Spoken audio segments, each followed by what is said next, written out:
कॉलोनियों के नियमितीकरण को लेकर शिवराज सरकार ने भले ही कवायद शुरू की हो, लेकिन देखने में आता है कि नवगठित नगर परिषद भैंसोदा मंडी की जितनी भी अवैध कॉलोनियां हैं, उनके अंदर नियमितीकरण की प्रोसेस शुरू करने के बाद भी अब ये देखने वाली बात होगी कि क्या जो बची हुई जो जमीनें हैं, सार्वजनिक हित की जो जमीनें हैं, उन पर कितना काम हो पाता है। हम अभी खड़े हुए हैं भैंसोदा मंडी की अनडेवलपमेंट, अविकसित, अनियमित विद्यानगर कॉलोनी नामक इस कॉलोनी के अंदर हमारे साथ यहाँ के कुछ रहवासी भी मौजूद हैं। हम उनसे बात करने की कोशिश करेंगे कि किस तरह की असुविधा आज भी उनको आ रही है और किस तरह से वो मूलभूत सुविधाओं से को लेकर जो है वो जूझ रहे हैं। क्या नाम है आपका? मेरा नाम संजय गौड़ है। संजय जी, कब से रह रहे हो यहाँ पर? यहाँ पे मैं रह रहा हूँ, करीबन 6-7 महीने से रह रहा हूँ उसमें। और मैंने एक प्लाट लिया है, करीबन 2014 में लिया है मैंने जी। 2014 से लिया है हमने, दलाल लोगों से जरिए हमने प्लाट लिया है। उन्होंने हमें सब आश्वासन दिया है कि यहाँ पे रोड बनेगा, नाली बनेगी, नल लाइन बिछेगी, खंभे बिछेंगे, पर अभी तक यहाँ पे कोई सुविधा नहीं है। और जब भी देखो वो भी हम लाइट के लिए जाते हैं, इमरजेंसी कनेक्शन देते हैं। हम गरीब आदमी इतना पैसा कहाँ से लाते हैं? हमको बिजली बोर्ड में कम से कम 5-6 हज़ार रुपये तो हमारे को एडवांस रखवाते हैं। फिर उसके अलावा हमारे पास 1000 से 1500 रुपये का करीबन हर महीने प्रति महीने बिल देते हैं। उस बिल में अगर हम गरीब आदमी अगर 1000-1500 रुपये बिल वहाँ पे दे देंगे, 6-7 हज़ार रुपये अगर वहाँ रख देंगे, तो फिर हम गरीब आदमी खाएंगे क्या? हमारे यहाँ पे ना तो लाइट की व्यवस्था है, ना कोई नल बिजली, किसी बात की कोई व्यवस्था नहीं है। हमको लंबी लंबी लाइन बिछा कर तार डालने पड़ते हैं और ये लाइनमैन लोग आते हैं, हमारे तार समेट जाते हैं सब। इससे हम बहुत परेशान, हम अंधेरे में रह रहे हैं। इस बात को लेकर के कभी आपने जिन लोगों ने आपको जो यहाँ पे प्लाट दिलवाया, जो दलाल लोग थे या जो कॉलोनीजर यहाँ के, उन तक पहुँचने की कोशिश की, उनके सामने समस्या जताने की कोशिश की? हम जरूर गए उनके पास। नहीं, अब नगर परिषद हो गई है, आपका सब सुविधा होगी, आप बेफिक्र रहो। तो ये जो काम थे ये तो उनको करवाने थे, जितने भी काम थे, नगर परिषद के ऊपर क्यों ढोल रहे हो? नहीं तो ये सर, हमने जो प्लाट दलाल के जरिए ले आने 2014 में आपने प्लाट खरीदा, कितने टाइम का उन्होंने आश्वासन दिया था, कितने समय में काम पूरा हो जाएगा? उन्होंने तो कहा था कि 1-2 साल में तुम्हारा पूरा कॉलोनी चामन हो जाएगी, रोड भी बनेगा, सब बनेगा।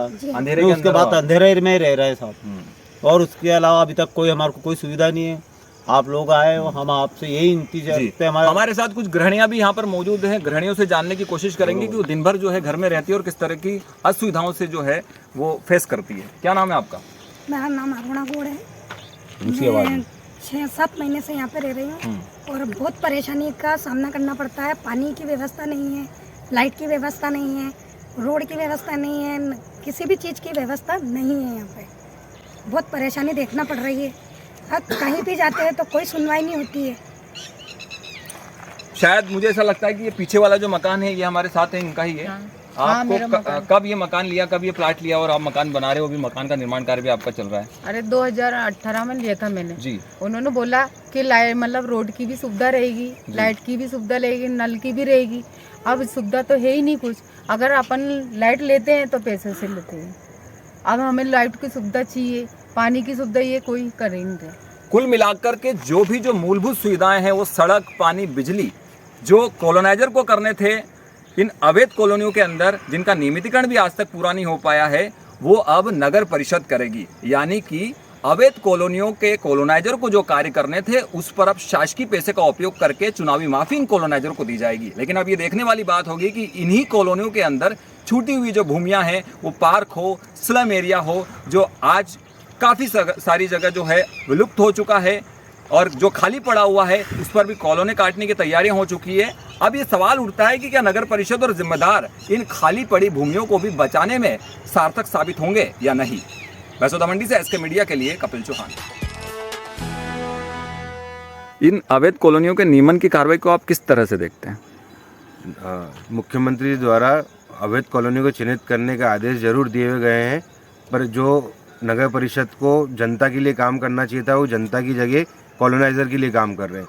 जनता को सुविधा देना चाहिए थी, नल की, पानी की, बिजली की और खेल मैदान, स्कूल, शिक्षा के लिए। जो जगह जनता के विकास के लिए होना चाहिए थी, वो कॉलोनाइजर के विकास कर रही है नगर परिषद भैंसोदा, और ऐसा नहीं होना चाहिए।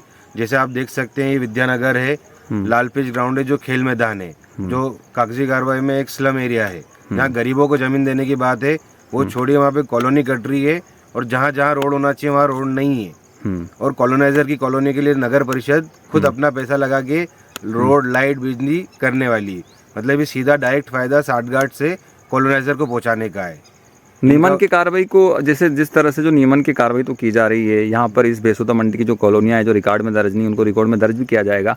लेकिन क्या देखने में ये भी आता है जो सार्वजनिक उपयोग की जो छोड़ी गई भूमियाँ थी, जैसे लालपिच ग्राउंड की ज़मीन है, उसके अलावा जो आपके काफ़ी सारे पार्क हैं जो अभी भी खाली पड़े हुए हैं, उनको भी क्या अधिग्रहण करेगी या नगर परिषद उनको छूट दे देगी? पिछले 6-8 महीने से तो बोल रही है नगर परिषद, हाँ। ऊपर से लेके नीचे तक इनकी सरकार है। 8 महीने में अभी तक परमिशन नहीं लेके आ पाए हैं। पूरी बेसुदा मंडी की जनता परेशान है। उनके पास ना कोई खेल मैदान है, ना कोई ऐसी अच्छी सरकारी सुविधा है। वो सिर्फ फंसे हुए हैं इन लोगों के इसमें, और ये सिर्फ चुनावी तोहफा देने जा रहे हैं कॉलोनाइज़र को, और कुछ भी नहीं। लोगों के लिए काम करना चाहिए, लोगों की जगह कॉलोनाइज़र के लिए काम हो रहा है।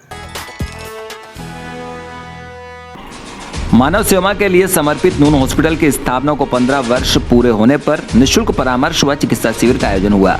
सर लॉर्ड जी के नून द्वारा 4 अप्रैल 2008 को नून हॉस्पिटल की स्थापना की गई, जिसकी 15वीं वर्षगांठ मनाई गई।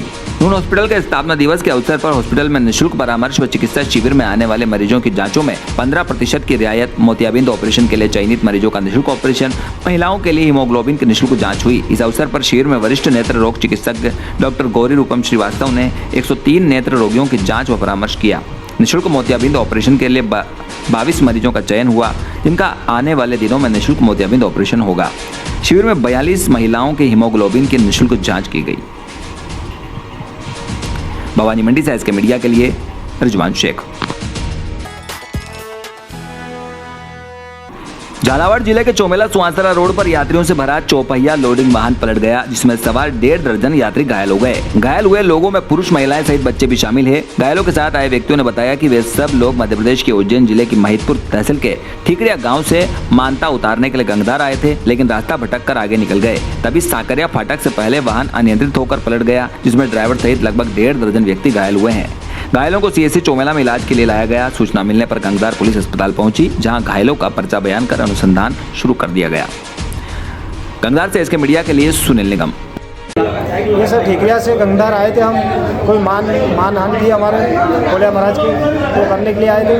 तो गंगधार के लिए भोले महाराज आए थे, तो उधर एक पलटी लगी गाड़ी की, दूसरी पलटी में नीचे आ गई मेन रोड पे। साकरिया रोड पे क्या करने गए थे सर? वो यहाँ चुक गए थे, उधर आगे निकल गए हम। अच्छा, तो हाँ। कुल कितने सवार थे गाड़ी में? ये गाड़ी में सर 15 के लगभग होगा, 10-12 तो गाड़ी कुल कितने घायल हुए? घायल ये जो ये सभी के लगी हुई, थोड़ी गाड़ी में थे, इनको लगी हुई। अच्छा, हाँ, 10-12 सवारी हो गई। भगवान महावीर स्वामी के जन्म कल्याणक पर भव्य चांदी के रथ पर भगवान महावीर स्वामी की प्रतिमा विराजित कर श्वेतांबर जैन समाज द्वारा विशाल चल समारोह चोमेला में निकाला, जिसमें बड़ी संख्या में समाजजन परिवार सहित शामिल हुए। चल समारोह सुबह 9 बजे स्टेशन चौराहा स्थित मंदिर से शुरू होकर नगर के प्रमुख मार्गों से होता हुआ सत्यनारायण नारायण मंदिर पहुंचा, जो धर्म सभा में परिवर्तित हुआ। इस दौरान पूरा कस्बा महावीर स्वामी के जयकारों से गूंज उठा। चल समारोह को लेकर युवक युवतियां बालिकाओं में गजब का उत्साह देखने को मिला। चोमेला से एसके मीडिया के लिए रमेश मोदी। हाड़ौती भाषा के प्रसिद्ध कवि और शिक्षक शिवचरण सेन शिवा की झालरापाटन के नजदीक अज्ञात बदमाशों ने चाकुओं से गोद कर निर्मम हत्या कर दी। स्टाफ के लोगों ने उन्हें गंभीर हालत में जिला अस्पताल पहुंचाया। जांच के बाद डॉक्टर ने मृत घोषित किया। कवि और शिक्षक शिवचरण सेन शिवा की हत्या की खबर शहर में आग की तरह फैली और अस्पताल में उनके प्रशंसक और शिक्षक समुदाय के दर्जनों लोगों की भीड़ जमा हो गई।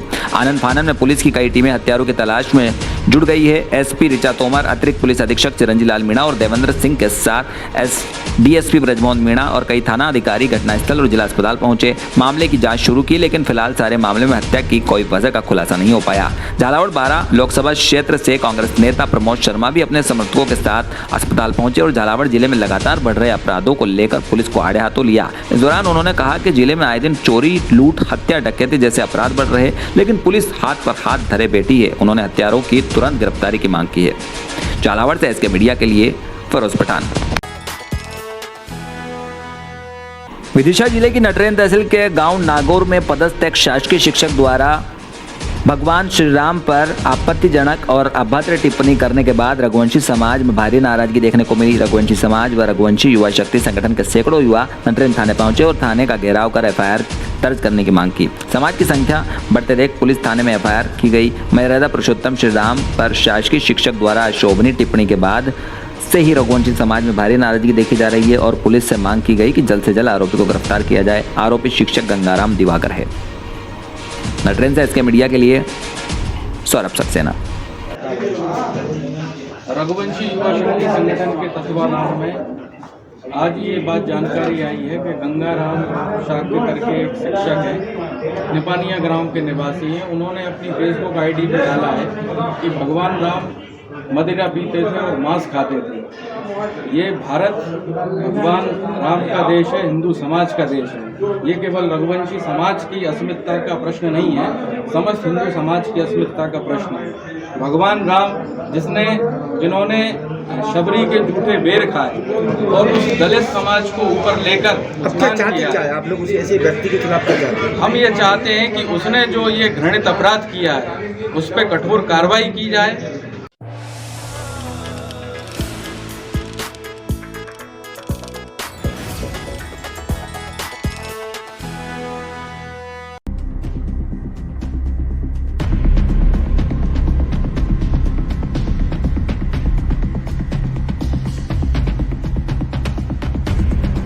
राह दुर्घटनाओं की वजह से कई तरह की चोटें लगती ही रहती है। कभी कभी हड्डियां टूट भी सकती है।